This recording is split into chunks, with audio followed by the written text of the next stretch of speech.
Good morning. Well, we now come to the third week, and this is the first day of this third week as we're talking about Revelation, the book of Revelation, that is. And as we finished off last week, we saw the whole effect of Satan literally being cast out of heaven. He and the angels who supported him are cast out. And they come down to the earth, but they come down to the earth raging because they know that their time is short. We now come to the Great Tribulation, and in the Great Tribulation we have great problems because we have John having been given visions and he sees things happening.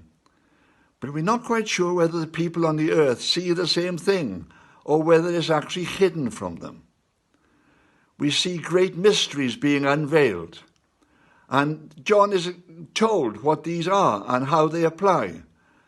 But what the people on earth see, well, we're never quite sure about that. And sometimes as well, the time sequence is not quite right, and we can't quite see it at the right moments when this is happening. So for a while this morning, I'm just going to outline some details. We are told that Satan comes down. But we're also told in Revelation that a star, and the stars fall from heaven, but a particularly strong one, angel, comes down and is cast down to the earth. And this angel is so angry that he releases from the abyss strange demonic creatures who come out upon the face of the earth. Now that's what I said. I don't know whether the people actually see these, or whether they are hidden from them, whether they're just spiritual forces that come out. John sees it, but whether the people on earth see it, well, that's a different matter. But they come out and they actually sting people. At least they sting those who don't have the mark of Christ on them. They sting them, and they hurt them, and they suffer from it. A strange thing. It's almost like spite coming out. Spite coming out from the enemy who has been cast down upon the earth. But that too passes. And that moment too passes. But the enemy is watching and he realizes what is happening. The false prophet realizes what is happening. And he realizes that the Christians are not hurt by these creatures because they got the seal of God upon them. And suddenly their idea develops and is put into practice that all those who support the Antichrist, they too should be sealed. Yes, that doesn't come from the Antichrist himself. It comes from the false prophet. And you can read this quite clearly. He is the one who decides that this is one way he can get everybody to worship the idol that's been set up in the temple, to honor the Antichrist, and accept him as God incarnate. And so he demands that to make sure who people are, everybody who accepts the Antichrist should have a seal put on them. It's a difficult time for all those living in the world.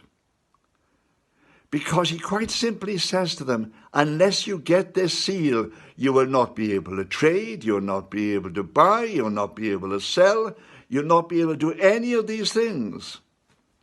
You know, just recently I've had a strange experience. I went to the shops and I forgot my mask. I stood outside the shop. I went to go into the shop and somebody said, you can't go in. You haven't got a mask.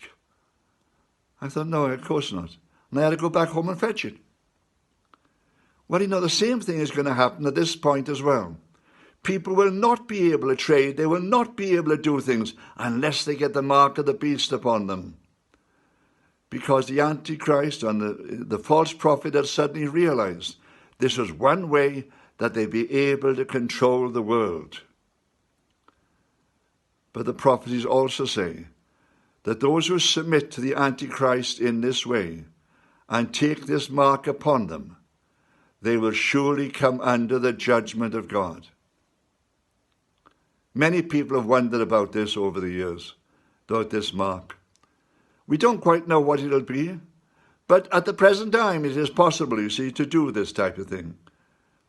Not only have we got to wear masks, for instance, to go into the shops at the present day, but very soon, I'm sure, the great vaccine will come out against this COVID. And people will be asked to receive the vaccine. But then they'll also be given something to show that they have received it. And they will not be allowed to do things unless they show the certificate that they have received it. I don't know whether it'll be a mark that is put on our hands or anything else. But the technology is already there.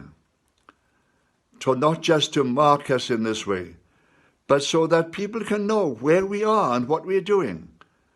The Antichrist's kingdom is coming to a point of great power. Amen.